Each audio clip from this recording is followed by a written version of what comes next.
Standard 10 heat ഫിസിക്സിലേക്ക് എല്ലാവർക്കും സ്വാഗതം. ഞാൻ രണ്ട് പാർട്ടുമായിട്ട് നിങ്ങളുടെ മുമ്പിൽ എത്തിയിരുന്നു. അപ്പോൾ അതിൽ ജൂൾസ് ലോ, അതുപോലെ തന്നെ electrical energy, different forms of energy ആയിട്ട് എങ്ങനെയാണ് കൺവെർട്ട് ചെയ്യണത്, ഈ കാര്യങ്ങളാണ് നമ്മൾ കൃത്യമായിട്ട് ചർച്ച ചെയ്തത്. അപ്പോൾ അതിനുശേഷം നമ്മൾ വരുന്നത് ഒരു പ്രധാനപ്പെട്ട കുറച്ച് ഭാഗം അവിടെ പറയാനായിട്ട് ഞാൻ വിട്ടുപോയായിരുന്നു. അപ്പോൾ അതും കൂടെ പറയണം. അതുപോലെ തന്നെ നിങ്ങൾ എനിക്ക് രണ്ട് പാർട്ടിലും, ഫസ്റ്റ് പാർട്ടിലും സെക്കൻഡ് പാർട്ടിലും നല്ല സഹകരണം തന്നു. ഇനിയും നിങ്ങളുടെ ഭാഗത്തു നിന്ന് കൂടുതൽ സഹകരണം ഞാൻ നമ്മൾ കഴിഞ്ഞ ക്ലാസ്സിൽ ഒരല്പം ഭാഗം ഈ ജൂൾസ് ലോ ആയിട്ട് ബന്ധപ്പെട്ട് നമുക്ക് പറയേണ്ടതുണ്ടായിരുന്നു. അപ്പോൾ ഞാനിപ്പോൾ നിങ്ങൾക്ക് കാണിച്ചിരിക്കുന്ന ഈ ചിത്രം നിങ്ങൾ നോക്കിക്കഴിഞ്ഞിട്ടുണ്ടെങ്കിൽ അതിൽ different mathematical equation for Joule's law നിങ്ങൾക്ക് കാണാൻ പറ്റും. H is equal to I square RT, അതുപോലെ H is equal to V into I into T, അതുപോലെ H is equal to V square by R into T, അതുപോലെ H is equal to P into T. ഇത് H എന്ന് പറയുന്ന ഹീറ്റാണ്. അപ്പോൾ നമുക്ക് അതുപോലെ തന്നെ തൊട്ടടുത്ത് തന്നെ നിങ്ങൾക്കൊരു കോളം തന്നിട്ടുണ്ട്, ഈ ഒരു ടേബിൾ തന്നിട്ടുണ്ട്, ഒരു ടേബിൾ തന്നിട്ടുണ്ട്. ഈ ടേബിളിൽ 3 കോളമുണ്ട്. First column consist of the property, second column consist of the unit, and third column consist of the symbol. Property എന്ന് പറഞ്ഞാൽ അതിൻ്റെ ഭൗതിക സ്വഭാവം, യൂണിറ്റ്, സിമ്പിൾ, പ്രതീകം. അപ്പോൾ ആദ്യം ഹീറ്റാണ്. ഹീറ്റിൻ്റെ യൂണിറ്റ് എന്ന് പറയുന്നത് ജൂളാണ്. അപ്പോൾ അതിൻ്റെ സിമ്പൽ ജെ ആണ്. അതുപോലെ കറണ്ടിൻ്റെ യൂണിറ്റ് എന്ന് പറയുന്നത്, കറണ്ട് എന്ന് പറഞ്ഞാൽ വൈദ്യുതി, അതിൻ്റെ യൂണിറ്റ് ആംബിയർ ആണ്. അത് ഡിനോട്ട് ചെയ്യുന്നത് എ കൊണ്ടാണ്. റെസിസ്റ്റൻസ് അഥവാ പ്രതിരോധം, അതിൻ്റെ യൂണിറ്റ് ഓം ആണ്. അത് ഡിനോട്ട് ചെയ്യുന്നത് ഓം എന്ന സിമ്പിൾ ഉപയോഗിച്ചുകൊണ്ട്. വോൾട്ടേജിൻ്റെ യൂണിറ്റ്, വോൾട്ടേജ് എന്ന് പറഞ്ഞിട്ടുണ്ടെങ്കിൽ വോൾട്ടേജ് അല്ലെങ്കിൽ പൊട്ടൻഷ്യൽ ഡിഫറൻസ്, അതിൻ്റെ യൂണിറ്റ് എന്ന് പറയുന്നത് വോൾട്ടാണ്. അത് സിമ്പിൾ വി ആണ്. അതുപോലെ ടൈം, സമയം, അതിൻ്റെ യൂണിറ്റ് എന്ന് പറയുന്നത് സെക്കൻഡ്സ് ആണ്. പ്രതീകം എസ് ആണ്. ഇലക്ട്രിക് പവർ, അതിൻ്റെ യൂണിറ്റ് വാട്ടാണ്. അതിൻ്റെ സിമ്പിൾ ഡബ്ല്യു ആണ്. അപ്പോൾ ഈ ഒരു കാര്യം കൂടി നിങ്ങൾ കൃത്യമായിട്ട് മനസ്സിലാകും. ഓക്കെ, അടുത്ത നമുക്ക് ജൂൾസ് ലോ ബേസ്ഡ് ആയ പ്രോബ്ലംസിൽ നമ്മൾ 2 ലോ ആണ് നമ്മൾ ഉപയോഗിക്കുന്നത്. ഒന്ന് ജൂൾസ് ലോ, 2 ഓംസ് ലോ.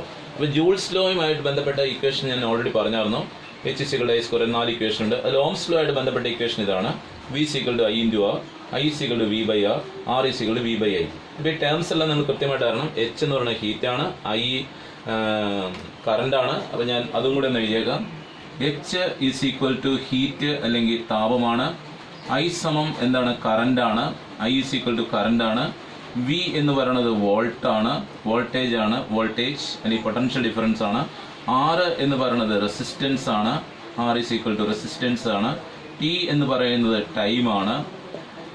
അപ്പോൾ ഇത്രയും കാര്യങ്ങളാണ് ഇതിൽ വന്നിരിക്കുന്നത്. P എന്ന് പറയുന്നത് പവർ ആണ്, P is equal to power. അപ്പോൾ ഇത്രയും കാര്യങ്ങൾ നമുക്ക് ഇതിൽ അറിഞ്ഞിരിക്കേണ്ടതുണ്ട്. അപ്പോൾ നമുക്ക് നമ്മുടെ പ്രോബ്ലത്തിലേക്ക് കിടക്കാം. അപ്പോൾ ഫസ്റ്റ് പ്രോബ്ലം നിങ്ങൾക്ക് കാണാനായിട്ട്, ഫസ്റ്റ് പ്രോബ്ലത്തിലേക്കാണ് നമ്മൾ ഇപ്പോൾ പോകുന്നത്. ഫസ്റ്റ് പ്രോബ്ലം എന്ന് പറയുന്നത് അതിൽ ചോദ്യം ഇതാണ്, നമുക്ക് കാണാനായിട്ട് സാധിക്കും. How much will be the heat develop if 0.2 ampere current flows through a conductor of resistance 200 ohm for 5 minutes. 200 ohm പ്രതിരോധമുള്ള ഒരു ചാലകത്തിലൂടെ 0.2 ആംബിയർ വൈദ്യുതി 5 മിനിറ്റ് സമയം പ്രവഹിപ്പിച്ചാൽ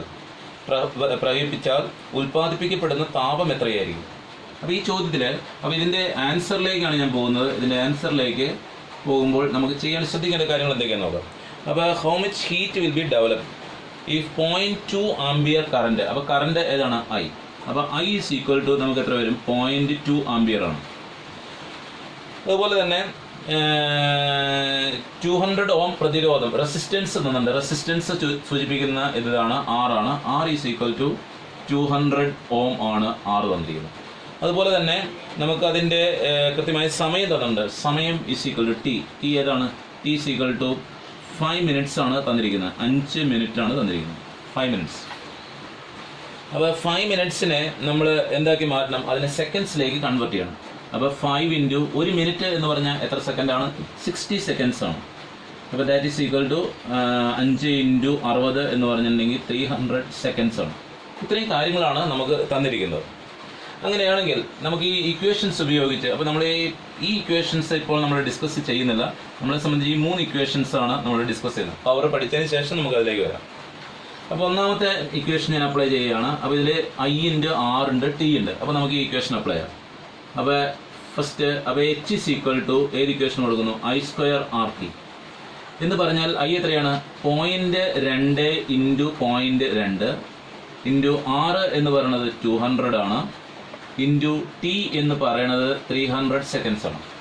അപ്പോൾ 0.2 × 0.2 എടുക്കാൻ കാരണം എന്താണ്? കാരണം I² ഉണ്ട്. I², അപ്പോൾ 2 പ്രാവശ്യം എടുക്കണം. R എന്ന് പറയുന്നത് 200 ആണ്, ഇൻറ്റു ടൈം എത്രയാണ്? 300 സെക്കൻഡ്സ്. അപ്പോൾ 0.2 × 0.2 എന്ന് പറയുന്നത് 0.04 ആണ്, into 200 into 300. That is equal to, ഇത് നമ്മൾ മൾട്ടിപ്ലൈ ചെയ്യുകയാണെങ്കിൽ നമുക്ക് എത്ര കിട്ടും? ഇതും കൂടെ നമുക്ക് മൾട്ടിപ്ലൈ ചെയ്യുമ്പോൾ വി ക്യാൻ സീ ദാറ്റ് അത് നമുക്ക് 8 ആവും. 8 ഇൻറ്റു 300. 8 × 300 എന്ന് പറഞ്ഞിട്ടുണ്ടെങ്കിൽ 2400 ആണ്. അതിൻ്റെ യൂണിറ്റ് ഇത് ഹീറ്റ് ആണ്. ഹീറ്റ് ആകുമ്പോൾ യൂണിറ്റ് എന്ത് വരും? ജൂൾ വരും. അപ്പോൾ H = 0.04ഉം 200ഉം കൂടെ മൾട്ടിപ്ലൈ ചെയ്യുമ്പോൾ നമുക്ക് 8 കിട്ടും. 8 × 300, 3 × 8 2400. അപ്പോൾ ഇത്രയും കിട്ടും. ഇനി നമുക്ക് ഈ പ്രോബ്ലം നമുക്ക് 3 ഇക്വേഷൻസും തന്നുണ്ട്. അപ്പോൾ ഞാൻ മറ്റൊരു ഇക്വേഷൻസ് ഉപയോഗിച്ച് ഇത് കണ്ടുപിടിക്കാനായിട്ട് ശ്രമിക്കുകയാണ്. അപ്പോൾ അങ്ങനെയാണെങ്കിൽ നമുക്ക് എന്തെടുക്കാം? ഓംസ് ലോ ഉപയോഗിച്ച് നമുക്ക് Iയും Rഉം അറിയാം. Iയും Rഉം നമുക്ക് അറിയാവുമ്പോൾ ഓംസ് ലോ ഉപയോഗിച്ച് നമുക്ക് ഇവിടെ എന്ത് കണ്ടുപിടിക്കാം? V കണ്ടുപിടിക്കാം. അപ്പോൾ ഞാൻ ആ V ഒന്ന് കണ്ടുപിടിക്കുകയാണ്. ഓംസ് ലോ അനുസരിച്ച് V = വേറെ രീതിയിൽ ഞാൻ ഈ പ്രോബ്ലത്തിൻ്റെ ഉത്തരം കണ്ടുപിടിക്കാൻ ശ്രമിക്കുകയാണ്. അപ്പോൾ സോ V = ഏത് ഇക്വേഷൻ ഉപയോഗിക്കാം? V = IR. അപ്പോൾ I എത്രയാണ്? I = 0.2 ഇൻറ്റു R എത്രയാണ്? 200. 0.2 × 200. അപ്പോൾ 0.2 × 200 എന്ന് പറയുന്നത് എത്രയാണ്? 40 വോൾട്ട് ആണ്. അപ്പോൾ നമുക്ക് ഇതിൻ്റെ വോൾട്ട് കിട്ടിയിട്ടുണ്ട്. എത്ര വോൾട്ടാണ്? 40 വോൾട്ട്സ്. അങ്ങനെയാണെങ്കിൽ നമുക്ക് അടുത്ത ഇക്വേഷൻ ഉപയോഗിക്കാം. H കണ്ടുപിടിക്കാൻ VIT, ഓംസ് ലോ ഉപയോഗിച്ച്. അപ്പോൾ ഓംസ് ലോ ഉപയോഗപ്പെടുത്തിക്കൊണ്ട് ഈ Iയും Rഉം അറിയാമെങ്കിൽ നമുക്ക് V കണ്ടുപിടിക്കാം. അപ്പോൾ ഞാൻ ഇന്ന് V കണ്ടുപിടിച്ചു. ഇനി ഓംസ് ലോ, ഇനി ഞാൻ ജൂൾസ് ലോയിലേക്ക് വീണ്ടും വരികയാണ്. We can use this equation. H = VIT. Then H = ഞാൻ ഈ ഇക്വേഷൻ അപ്ലൈ ചെയ്യുന്നു. VIT. V എത്രയാണ്? 40. I എത്രയാണ്? 0.2. T എത്രയാണ്? 300. ഇനി ഇതും കൂടെ മൾട്ടിപ്ലൈ ചെയ്യുകയാണെങ്കിൽ 40 × 0.2 എന്ന് പറയുന്നത് 8 ആണ്. 8 × 300 എന്ന് പറയുന്നത് 2400 ജൂളാണ്. അപ്പോൾ നമുക്ക് എത്ര കിട്ടി? സെയിം ഇക്വേഷൻ അല്ല, സെയിം ആൻസർ തന്നെ. I² RT ചെയ്തപ്പോൾ നമുക്ക് എത്രയായിരുന്നു? 2400 ജൂൾ. 2400 ജൂളായിരുന്നു. VIT ചെയ്തപ്പോഴും നമുക്ക് എത്ര തന്നെ? 2400 ജൂൾ കിട്ടി. നമുക്ക് അടുത്തതിൻ്റെ മൂന്നാമത്തെ ഇക്വേഷൻ നമുക്ക് ഉപയോഗിക്കാമല്ലോ. അപ്പോൾ ഇത് ഉപയോഗിച്ച് അടുത്ത് നമുക്ക് ഇത് ഉപയോഗിക്കാം. H = എന്താണ്? V² R × T. അപ്പോൾ V എത്രയാണ്? ഇവിടെ തന്നിട്ടുണ്ട്. V എന്ന് പറയുന്നത് എത്രയാണ്? 40. അപ്പോൾ 40 V² എന്ന് പറഞ്ഞാൽ 40 × 40 ബൈ R എത്രയാണ്? R = 200. 200 ഇൻറ്റു T എത്രയാണ്? 300. അപ്പോൾ നമുക്കത് കൃത്യമായിട്ട് മനസ്സിലാക്കാനായിട്ട് സാധിച്ചു. അപ്പോൾ ഇവിടെ നമ്മൾ നോക്കുകയാണെങ്കിൽ ഈ 0 0 0 0 ക്യാൻസലായി. ഈ 2 ഇതിൽ എത്ര പ്രാവശ്യം പോകും? 2 ടൈംസ്. അപ്പോൾ 2 × 4. 2 × 4 എത്രയാണ്? 8. 8 × 300 = 2400. എത്ര തന്നെയായിരിക്കും? ജൂൾ. അപ്പോൾ ഇതിൽ നിന്ന് ഞാൻ എന്തിനു വേണ്ടി ഇങ്ങനെ ചെയ്യാനുള്ള കാരണം എന്നുണ്ടെങ്കിൽ നമ്മുടെ കുട്ടികൾ മനസ്സിലാക്കുക, ഈ ഇക്വേഷൻസ് ഏത് ഇക്വേഷൻ ഉപയോഗിച്ചാണ് ജൂൾസ് ലോ ചെയ്യാനായിട്ട് സാധിക്കും എന്ന് കാണിക്കാൻ വേണ്ടി. സെയിം ആൻസർ ആണ്. അപ്പോൾ Iയും Rഉം T ആണ് നമ്മുടെ പ്രോബ്ലത്തിൽ നമുക്ക് തന്നിരിക്കുന്നത്. അപ്പോൾ ഡയറക്റ്റ് അത് കണക്ട് ചെയ്യുന്ന ഇക്വേഷൻ H = I² RT ആണ്. പക്ഷേ ഓംസ് ലോ ഉപയോഗപ്പെടുത്തിക്കൊണ്ട് Iയും Rൽ നിന്ന് ടൈം ഉപയോഗിക്കരുത്. Iയും Rൽ നിന്ന് നമുക്ക് അടുത്ത പാരാമീറ്റർ, അടുത്ത അതിൻ്റെ ഘടകം കണ്ടുപിടിച്ച് കഴിഞ്ഞിട്ടുണ്ടെങ്കിൽ, അതിൻ്റെ കമ്പോണൻറ്റ് കണ്ടുപിടിച്ചിട്ടുണ്ടെങ്കിൽ നമുക്ക് ഇതിലേക്ക് സബ്സ്റ്റിറ്റ്യൂട്ട് ചെയ്തിട്ടുണ്ടെങ്കിൽ അടുത്ത ഇക്വേഷൻസ് ഉപയോഗിച്ച് നമുക്ക് ഇത് കണ്ടുപിടിക്കാൻ പറ്റും എന്ന് തെളിയിക്കുന്നതിന് വേണ്ടിയാണ് ഞാനത് ചെയ്തത്. ഓക്കെ, നിങ്ങൾ കൃത്യമായി മനസ്സിലായി ഞാൻ പ്രതീക്ഷിക്കുന്നു. ഇത് ഫസ്റ്റ് പ്രോബ്ലമാണ്, ഞാൻ മാറ്റിയാണ്. ഇത് ഞാൻ മാറ്റി കളയുകയാണ്. ഓക്കെ, നമുക്ക് അടുത്ത പ്രോബ്ലത്തിലേക്ക് നമുക്ക് കിടക്കാം. സെക്കൻഡ് പ്രോബ്ലത്തിലേക്കാണ് ഞാൻ പോകുന്നത്. നിങ്ങൾ ശ്രദ്ധിക്കുക, ഞാൻ ചോദ്യം ഒന്ന് വായിക്കാം. Let's find out the heat develop in 3 minutes by a device of resistance 920 ohm working under 230 volts. അതായത് 230 വോൾട്ടിൽ പ്രവർത്തിക്കുന്ന ഒരു ബൾബിൻ്റെ പ്രതിരോധം 920 ohm ആണെങ്കിൽ 3 മിനിറ്റിൽ ഉൽപ്പാദിപ്പിക്കപ്പെടുന്ന താപത്തിൻ്റെ അളവ് എത്രയാണ്? അപ്പോൾ നമുക്ക് ഇവിടെ നെക്സ്റ്റ് രണ്ടാമത്തെ ചോദ്യമാണ്. അപ്പോൾ അതിൻ്റെ ആൻസറിലേക്കാണ് ഞാൻ വരുന്നത്. അപ്പോൾ നമുക്ക് തന്നിരിക്കുന്ന ഡാറ്റാസ് എന്തൊക്കെയാണെന്ന് നോക്കാം. നമുക്ക് വോൾട്ട് തന്നിട്ടുണ്ട്, വോൾട്ടേജ് പൊട്ടൻഷ്യൽ ഡിഫറൻസ് തന്നിട്ടുണ്ട്. അത് 230 വോൾട്ടാണ്. വോൾട്ട് നമുക്ക് തന്നിട്ടുണ്ട് 230 വോൾട്ട്. അതുപോലെ തന്നെ അതിൻ്റെ പ്രതിരോധം തന്നിട്ടുണ്ട്, അതായത് resistance. Resistance is equal to 920 ohm. ഇതാണ് അതിൻ്റെ സിമ്പിൾ, റെസിസ്റ്റൻസിൻ്റെ സിമ്പിൾ അതാണ്. അതുപോലെ തന്നെ നമുക്ക് സമയം തന്നിട്ടുണ്ട്. T is equal to, T എന്ന് പറയുന്നത് 3 minutes ആണ്. 3 minutes. T is equal to 3 minutes. 3 minutes നമുക്ക് 3 ഇൻറ്റു സെക്കൻഡ്സ് ആകണം കേട്ടോ, സെക്കൻഡ്സ് ആകണം. അപ്പോൾ നമുക്ക് 180 സെക്കൻഡ്സ് ആവും, 180 സെക്കൻഡ്സ് വരും. അപ്പോൾ നമുക്ക് എന്തൊക്കെ തന്നിട്ടുണ്ട്? വോൾട്ട് തന്നിട്ടുണ്ട്, റെസിസ്റ്റൻസ് തന്നിട്ടുണ്ട്, അതുപോലെ തന്നെ സമയം തന്നിട്ടുണ്ട്. വോൾട്ട് തന്നിട്ടുണ്ട്, പ്രതിരോധം തന്നിട്ടുണ്ട്, സമയം തന്നിട്ടുണ്ട്. അപ്പോൾ VRT ഇതുമായിട്ട് കണക്ട് ചെയ്യുന്ന ഇക്വേഷൻ ഏതാണ്? V²/R×T. അപ്പോൾ നമുക്ക് ഹീറ്റ് കണ്ടുപിടിക്കാം. ജനറേറ്റ് ചെയ്ത heat H is equal to V²/R×T. നമുക്കിങ്ങനെ കാൽക്കുലേറ്റ് ചെയ്യാം, V²/R×T. അപ്പോൾ എത്രയാണ്? V എത്രയാണ്? V is equal to നമുക്ക് എത്ര കിട്ടും? 230. അപ്പോൾ 230 230 ഇൻറ്റു 230 രണ്ട് പ്രാവശ്യം എഴുതണം. Divided by R. R എത്ര വരും? 920 ഇൻറ്റു നമുക്ക് എത്ര വരും? 180 എന്ന് കിട്ടും. ഇത്രയാണ് നമുക്ക് ചെയ്യേണ്ടത്. അപ്പോൾ V²/R×T. V എന്ന് പറയുന്നത് 230 ആണ്. V² പറയുമ്പോൾ 230 ഇൻറ്റു 230 ഡിവൈഡഡ് ബൈ R എത്രയാണ്? 920 ഇൻറ്റു നമുക്ക് 180 ആണ് നമുക്ക് ഇവിടെ കിട്ടുന്നത്. അങ്ങനെയാണെങ്കിൽ നമ്മൾ നോക്കിക്കഴിഞ്ഞാൽ ഇതും ക്യാൻസൽ ആയി പോകും. ഇതിൽ 1 ടൈംസ് പോകും, ഇതിൽ 4 ടൈംസ് പോകുന്നതായിട്ട് നമുക്ക് കാണാം. 230 ഇൻറ്റു 45, 230 ഇൻറ്റു 45.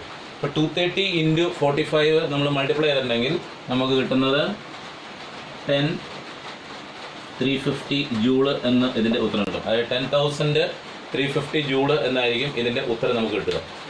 അപ്പോൾ എനിക്ക് തോന്നുന്നു വളരെ സിമ്പിളായിട്ട് V²/R×T എന്ന ഇക്വേഷൻ ഉപയോഗിച്ച് നമുക്ക് ഈ പ്രോബ്ലം ചെയ്യാവുന്നതാണ്. ഓക്കെ, നമുക്ക് അടുത്ത മൂന്നാമത്തെ ചോദ്യമാണ് ഞാൻ ഇനി ഇപ്പോൾ നിങ്ങളുടെ മുന്നിലേക്ക് വന്നിരിക്കുന്നത്. മൂന്നാമത്തെ ക്വസ്റ്റ്യൻ നിങ്ങളൊന്ന് വായിച്ചു നോക്കുക. അതായത് let's calculate the heat develop when 3 ampere current flows through an electric iron box design to work under 230 volt. Which equation will help us to solve the problem easily? Solve the problem. അതിനുശേഷം time of flow of current is equal to ½ hour എന്നുണ്ട്. അതായത് 230 വോൾട്ടിൽ പ്രവർത്തിപ്പിക്കാൻ തയ്യാറാക്കിയ ഒരു electric ഇസ്തിരിപ്പെട്ടിയിലൂടെ 3 ampere വൈദ്യുതി അരമണിക്കൂർ പ്രവഹിച്ചാൽ ഉൽപ്പാദിപ്പിക്കപ്പെട്ട താപത്തിൻ്റെ അളവ് എത്രയാണ്? അപ്പോൾ ഇതിന് സഹായകമായ സമവാക്യം ഏതാണ് എന്നുള്ള കാര്യമാണ്. അത് എത്രയും പെട്ടെന്ന് ചെയ്യുക എന്നുള്ളതാണ്. അപ്പോൾ നമുക്ക് വോൾട്ട് തന്നിട്ടുണ്ട്, ദാറ്റ് ഈസ് 230 വോൾട്ട് ആണ്. വോൾട്ട് നമുക്ക് തന്നിട്ടുണ്ട്. അതുപോലെ തന്നെ അതിൽ കൂടി പ്രവഹിക്കുന്ന ഇലക്ട്രിസിറ്റി കറണ്ട് നമുക്ക് തന്നിട്ടുണ്ട്, 3 ആംപ് കറണ്ട് ആണ്. അതുപോലെ ടൈം തന്നിട്ടുണ്ട്, time is equal to ½ hour ആണ് തന്നിരിക്കുന്നത്. ½ hour എന്ന് പറഞ്ഞിട്ടുണ്ടെങ്കിൽ 30 മിനിറ്റ് ആണ്. 30 മിനിറ്റ് എന്ന് പറയുന്നത് 30 ഇൻറ്റു 60 സെക്കൻഡ്സ് ആണ്. ദാറ്റ് ഈസ് ഈക്വൽ ടു 1800 എത്ര വരും? സെക്കൻഡ്സ് വരും. ഇത്രയാണ് നമ്മൾ പോകുക. അപ്പോൾ നമ്മൾ ഏത് ഇക്വേഷനാണ് നമ്മൾ ഇതിൻ്റെ ഹീറ്റ് ഉപയോഗിക്കേണ്ടത്? VIT എന്ന ഇക്വേഷനാണ്. അപ്പോൾ H is equal to Joule's law അനുസരിച്ച് നമുക്ക് ഏത് ഇക്വേഷൻ ഉപയോഗിക്കാം? VIT ഉപയോഗിക്കാം. അപ്പോൾ V എത്രയാണ്? V is equal to 230. I എത്രയാണ്? 3 ഇൻറ്റു ഇതെത്രയാണ്? 1800 നമുക്ക് പറയാനായിട്ട് സാധിക്കും. അപ്പോൾ അങ്ങനെയാണെങ്കിൽ നമുക്ക് ഇത് വളരെ പെട്ടെന്ന് ഇതിൻ്റെ ഉത്തരത്തിലേക്ക് നമുക്ക് ചെല്ലാനായിട്ട് സാധിക്കുന്നതാണ് എന്ന് മനസ്സിലാക്കാനായിട്ട് സാധിക്കും. ഓക്കെ, അപ്പോൾ ഇത് നമ്മൾ നോക്കുകയാണെങ്കിൽ അപ്പോൾ നമുക്ക് മൾട്ടിപ്ലൈ ചെയ്യുകയാണെങ്കിൽ 230 ഇൻറ്റു ഇത് വരുമ്പോഴത്തേക്കും ദറ്റ് ഈസ് 096 വരും. ഇത് രണ്ടും കൂടെ മൾട്ടിപ്ലൈ ചെയ്തിട്ടുണ്ടെങ്കിൽ 690 ഇൻറ്റു 1800. അപ്പോൾ ഇതിൽ നമുക്ക് 3 0 ഇട്ട് കഴിഞ്ഞാൽ 0 0 0. അടുത്ത് 69 ഇൻറ്റു 18 മൾട്ടിപ്ലൈ ചെയ്തിട്ടുണ്ടെങ്കിൽ ദറ്റ് ഈസ് 1242 നമുക്ക് ആൻസർ കിട്ടും. 1242. അപ്പോൾ ഇത്രയും ജൂളാണ് നമുക്ക് വരുന്നത്. 1242 എത്ര 0 വരും? ദറ്റ് ഈസ് 3 0 വരും. ഇതിനെ നമുക്ക് വേണമെങ്കിൽ കിലോ ജൂളാക്കാം. കിലോ ജൂളാക്കാൻ നമ്മൾ എന്ത് ചെയ്യണം? ഈ 1242 നമ്മൾ 1000 കൊണ്ട് ഡിവൈഡ് ചെയ്യാം. 1000 കൊണ്ട് ഡിവൈഡ് ചെയ്യുമ്പോൾ ഇത് കട്ടായി പോകും. അപ്പോൾ 1242 കിലോ ജൂൾ എന്ന് നമുക്ക് വേണമെങ്കിൽ ഇതിനെ പറയാവുന്നതാണ്. ഓക്കെ, അപ്പോൾ ഈ രീതിയിൽ നമുക്ക് മനസ്സിലാക്കാം. അടുത്ത ഇതേ ക്വസ്റ്റ്യൻ തന്നെ ഞാൻ വേറെ രീതിയിൽ പറയുകയാണ്. നമ്മളെ സംബന്ധിച്ച് ഈ ചോദ്യം ഞാൻ ടെസ്റ്റ് ചെയ്യുകയാണ്. ഇപ്പം നമുക്ക് ഹീറ്റിൻ്റെ അളവ് നമുക്ക് എത്രയാണെന്ന് കിട്ടി. അപ്പോൾ ഹീറ്റിൻ്റെ അളവ് നമുക്ക് തന്നിരിക്കുന്നത് എത്രയാണ്? Heat is equal to suppose heat is given then 124200 joule. അങ്ങനെയാണെങ്കിൽ ടൈം എത്രയായിരിക്കും എന്നൊരു ക്വസ്റ്റ്യൻ ആണ് വരുന്നതെങ്കിൽ വാട്ട് ബി ദ ടൈം? ഇത് ഞാൻ ഈ മൂന്നാമത്തെ ചോദ്യത്തിൽ നിന്ന് ഉണ്ടാക്കിയിരിക്കുന്നതാണ്. ടൈം എത്രയാണ് അങ്ങനെ ചോദിക്കാം. ടൈം കാണാൻ ചോദിക്കാം, അതുപോലെ കറണ്ട് കാണാൻ ചോദിക്കാം, വോൾട്ടേജ് കാണാൻ ചോദിക്കാം. അപ്പോൾ ടൈം കണ്ടുപിടിക്കാനായിട്ട് നമ്മൾ ഇക്വേഷൻ എടുക്കണം. H is equal to നമ്മുടെ ഏത് ഇക്വേഷൻ എടുക്കണം? VIT. അപ്പോൾ I കാണാനുള്ള ഇക്വേഷൻ നമ്മളുടെ എന്താ വെച്ചാൽ ടൈം. അപ്പോൾ ടൈം ഈസ് ഈക്വൽ ടു കാണാൻ എന്ത് ചെയ്യണം? ഈ VIനെ ഇപ്പോഴത്തേക്ക് അല്ലെങ്കിൽ ഒരു കാര്യം ചെയ്യാം, നമുക്ക് ഈ വാല്യൂസ് എല്ലാം ഇവിടെ സബ്സ്റ്റിറ്റ്യൂട്ട് ചെയ്യാം. H is equal to എത്രയാണ്? 12,42000. V എത്രയാണ്? 230. I നമുക്ക് എത്രയാണ് തന്നിരിക്കുന്നത്? I is equal to 3 ആണ്. T നമുക്ക് അറിയില്ല. അപ്പോൾ T is equal to this. ഇനി T കണ്ടുപിടിക്കാൻ നമ്മൾ എന്ത് ചെയ്യുക? T is equal to 12,42000 divided by 230 into എത്ര വരും? 3 വരും. 230 into 3. That is equal to അപ്പോൾ ഈ സീറോയും ഈ സീറോയും എന്തായി പോയി, കട്ടായി പോയി. അപ്പോൾ 1242,00 ഡിവൈഡഡ് ബൈ ഇതെത്ര വരും, 69 വരും. That is equal to 69. അപ്പോൾ ഇതിനെ നമ്മൾ സോൾവ് ചെയ്യുകയാണെങ്കിൽ 69 നമ്മൾ സോൾവ് ചെയ്യുകയാണെങ്കിൽ ഇത് കൃത്യമായിട്ട് നമുക്കറിയാം 18 ടൈംസ് നമ്മൾ ഡിവൈഡ് ചെയ്യുമ്പോൾ കട്ടായി പോകും. അപ്പോൾ ദാറ്റ് ഈസ് ഈക്വൽ ടു ഇതിൻ്റെ ആൻസർ നമുക്ക് കിട്ടുന്നത് എത്രയായിരിക്കും, 1800 സെക്കൻഡ്സ് എന്നായിരിക്കും. 1800 സെക്കൻഡ്സ് എന്ന് പറഞ്ഞാൽ നമുക്ക് എത്ര എഴുതാം, that is equal to 1800 seconds എന്നത് 30 മിനിറ്റ് ആണ്. അത് വേണമെങ്കിൽ എഴുതിയാൽ മതി. അപ്പോൾ ഈ രീതിയിലും ചോദ്യങ്ങൾ ചോദിക്കാം. ഹീറ്റ് തരുന്നു, ഐ തരുന്നു, വി തരുന്നു, ടൈം കണ്ടുപിടിക്കുക. അതുപോലെ ഹീറ്റ് തരുന്നു, ടൈം തരുന്നു, ഐ തരുന്നു, വി കണ്ടുപിടിക്കുക. അപ്പോൾ നമുക്ക് ഇക്വേഷൻ ആ രീതിയിൽ ഡെവലപ്പ് ചെയ്യാനായിട്ട് ശ്രമിക്കുക. എപ്പോഴും ഹീറ്റ് മാത്രം കാണാനായിരിക്കില്ല ചോദ്യം ചോദിക്കുക. ഓക്കെ, മനസ്സിലായെന്ന് പ്രതീക്ഷിക്കുന്നു. നമ്മൾ അടുത്ത ചോദ്യത്തിലേക്ക് കിടക്കുകയാണ്. നിങ്ങൾക്ക് കാണാനായിട്ട് സാധിക്കും. അടുത്ത വളരെ പ്രധാനപ്പെട്ട ഒരു ക്വസ്റ്റ്യൻ ആണ്. നമ്മുടെ ടെസ്റ്റിൽ വളരെ വിശദമായിട്ട് പറയുന്ന ഒരു ടെസ്റ്റാണ്. Details of 2 electric heaters are given below. How much will be the heat develop if they are made to work for 5 minutes each. അപ്പോൾ ഞാൻ 2 ഹീറ്ററോട് തന്നിട്ടുണ്ട്. ഇത് കുട്ടികളെ ശ്രദ്ധിക്കേണ്ട ഒരു പ്രോബ്ലമാണ്. ഹീറ്റർ എ എന്ന് തന്നിട്ടുണ്ട്, ദാറ്റ് ഈസ് ഹീറ്റർ ബിയും തന്നിട്ടുണ്ട്. നമ്മുടെ പല കുട്ടികൾക്കും ഇതുമായിട്ട് ബന്ധപ്പെട്ട സംശയങ്ങളുള്ളതാണ്. ഹീറ്റർ എയുടെ വർക്കിംഗ് വോൾട്ടേജ് തന്നിട്ടുണ്ട്, ദാറ്റ് ഈസ് 230 വോൾട്ടാണ്. ഇതിൻ്റെയും വോൾട്ടേജ് എത്ര തന്നെ, 230 വോൾട്ടാണ്. രണ്ടും സെയിം വോൾട്ടാണ്. ഇനി ഇതിൻ്റെ വർക്കിംഗ് ടൈം തന്നിട്ടുണ്ട്. Time is equal to 5 minutes ആണ്. 5 മിനിറ്റ്സ് തന്നിട്ടുണ്ടെങ്കിൽ 5 × 60 is equal to 5 × 60 is equal to 300 seconds ആണ്. ഇതിൻ്റെയും ടൈം അത് തന്നെയാണ്, 300 സെക്കൻഡ്സ് ആണ് ഇതിൻ്റെ ടൈം. ഇനി ഇതിൻ്റെ റെസിസ്റ്റൻസ്, ഹീറ്റർ എയുടെ റെസിസ്റ്റൻസ് തന്നിരിക്കുന്നത് നിങ്ങൾക്ക് കാണാൻ പറ്റും 1150 ഓമാണ്. 1150 ഓമാണ്. ഇതിൻ്റെ റെസിസ്റ്റൻസ് തന്നിരിക്കുന്നത് 460 ഓമാണ്. ഓക്കെ, ഇത്രയാണ് നമുക്ക് തന്നിരിക്കുന്ന data. Then find out the heat developed എന്നാണ് ചോദിക്കുന്നത്. എത്രമാത്രം ഹീറ്റ് ഡെവലപ്പ് ചെയ്യുന്നുണ്ട്. അപ്പോൾ അങ്ങനെയാണെങ്കിൽ നമുക്ക് ഇതിൽ നിന്ന് കണ്ടുപിടിക്കാവുന്ന equation H is equal to ഏത് ഇക്വേഷൻ, VTR. അപ്പോൾ നമുക്ക് ഉപയോഗിക്കാവുന്ന ഇക്വേഷൻ ഏതാണ്, V²/R × T ആണ്. ഈ ഇക്വേഷനാണ് നമുക്ക് ഉപയോഗിക്കുന്നത്. അപ്പോൾ ഞാനിത് രണ്ടായിട്ട് സെപ്പറേറ്റ് ചെയ്യുന്നു. V². അപ്പോൾ V² എത്രയാണ്, that is 230 × 230 divided by 1150 into എത്രയാണ്, 300. ഇതാണ് ഇക്വേഷൻ. അപ്പോൾ ഇതിൽ നിന്ന് ഇതും കട്ടായി പോയി. ഇതിൽ എത്ര പ്രാവശ്യം പോകും, 2 ടൈംസ് പോകും. അപ്പോൾ നമുക്ക് എത്ര കിട്ടും, ദാറ്റ് ഈസ് 230 ഇൻറ്റു നമുക്ക് 300 കിട്ടും. 230 ഇൻറ്റു നമുക്ക് 600 ആണ്. അതായത് 60 വരും. 230 ഇൻറ്റു, അതായത് ഇതും കൂടെ, ദാറ്റ് ഈസ് 2 × 30 നമുക്ക് 230 ഇൻറ്റു 60 ആണ് നമുക്ക് അവിടെ വരുന്ന ഇത്. അപ്പോൾ 230 ഇൻറ്റു 60 എന്ന് പറയുന്നത്, 230 ഇൻറ്റു 60 എന്ന വാല്യൂ പറയുമ്പോൾ നമുക്ക് എത്ര കിട്ടും, നമുക്കൊന്ന് മൾട്ടിപ്ലൈ നോക്കാം. ദാറ്റ് ഈസ് 230 ഇൻറ്റു 6, 3 18, ശിഷ്ടം 1 12 13. അപ്പോൾ 2 0 ഇടുക. അപ്പോൾ 13800 ജൂളാണ് നമുക്ക് ഇവിടെ കിട്ടുന്നത്. 13800 ജൂളാണ് വരുന്നത്. അപ്പോൾ ഇതിൽ ഡെവലപ്പ് ചെയ്യുന്ന ഈ ഹീറ്റർ എയിൽ ഡെവലപ്പ് ചെയ്യുന്ന ഹീറ്റ് എന്ന് പറയുന്നത് 13800 ജൂളാണ്. നേരെ മറിച്ച് ഇവിടെ സെയിം ഇക്വേഷൻ അപ്ലൈ ചെയ്യാം. H is equal to V²/R × T. That is equal to V² എത്രയാണ്, 230 ഇൻറ്റു 230 ഡിവൈഡഡ് ബൈ 460 ഇൻറ്റു എത്രയാണ്, 300. T സെയിം തന്നെ. അപ്പോൾ ഇതിൽ എത്ര പ്രാവശ്യം കട്ടായി പോകും, ദാറ്റ് ഈസ് ഇറ്റ് കൺസ് 2 ടൈംസ് കട്ടായിട്ട് പോകും. ഇനി നമ്മൾ ഇതിനെ എടുക്കുമ്പോഴത്തേക്കും ഇതിൽ 115 പ്രാവശ്യമാണ് വരുന്നത്. അപ്പോൾ ഇവിടെ വരുന്ന ഉത്തരം ദാറ്റ് ഈസ് 115 ഇൻറ്റു എത്ര വരുന്നു, 300. 115നെ 300 കൊണ്ട് മൾട്ടിപ്ലൈ ചെയ്യുകയാണെങ്കിൽ 2 0 വരുന്നു. We can see that multiply ചെയ്യുമ്പോൾ 2 0 വരുന്നു. അതുപോലെ തന്നെ 3 5 15 4, അപ്പോൾ 34,500 ജൂളാണ് ഇവിടെ നമുക്ക് വരുന്നതായിട്ട് കാണാൻ സാധിക്കുന്നത്. അപ്പോൾ സ്വാഭാവികമായിട്ട് നമ്മുടെ കുട്ടികളുടെ ഒരു പ്രശ്നം തന്നെങ്കിൽ ഇവിടെ റെസിസ്റ്റൻസ് എത്രയാണ്, 1150 ആണ്. ഇവിടുത്തെ റെസിസ്റ്റൻസ് എത്രയാണ്, 460 ആണ്. അപ്പോൾ റെസിസ്റ്റൻസ് കൂടുതലുള്ളിടത്തല്ലേ കൂടുതൽ ഹീറ്റ് ഡെവലപ്പ് ചെയ്യേണ്ടത്. റെസിസ്റ്റൻസ് കൂടുതലുള്ളിടത്ത് വന്നിരിക്കുന്നത് 13,800 ആണ്. റെസിസ്റ്റൻസ് കുറവുള്ളിടത്ത് വന്നിരിക്കുന്നത് എത്രയാണ്, 460 ആണ്. ഇനി നമുക്ക് ഇവിടെ നിന്ന് കറണ്ട് കൂടെ കണ്ടുപിടിച്ച് നോക്കാം. ഓംസ് ലോ അനുസരിച്ച് നമുക്ക് ഇതും അറിയാം. അപ്പോൾ ഓംസ് ലോ അനുസരിച്ച് കറണ്ട് കണ്ടുപിടിക്കാം. I is equal to എത്ര വരും, V/R. അപ്പോൾ V എത്രയാണ്, 230. 230 ഡിവൈഡ് ബൈ 1150. ഇതിൽ 1 ടൈം, ഇതിൽ 10, ദാറ്റ് ഈസ് 2 ടൈംസ് പോവും. ദാറ്റ് ഈസ് എത്ര വരുന്നു? സോറി, ഇതിൽ 2 ടൈംസ് പോകുന്നു. ഇതിൽ എത്ര പ്രാവശ്യം പോകും? 10 പ്രാവശ്യം പോകും. So that is equal to 0.2 ampere കറണ്ടാണ് ഇവിടെ ഉള്ളത്. 0.2 ആംബിയർ കറണ്ട്. നേരെ മറിച്ച് ഇവിടുത്തെ കറണ്ട് നമുക്ക് കണ്ടുപിടിച്ച് നോക്കാം. Current is equal to V by R. V എത്രയാണ്? 230 ഡിവൈഡഡ് ബൈ 460 എന്ന് പറഞ്ഞാൽ നമുക്ക് 0.5 ആംബിയർ കറണ്ടാണ്.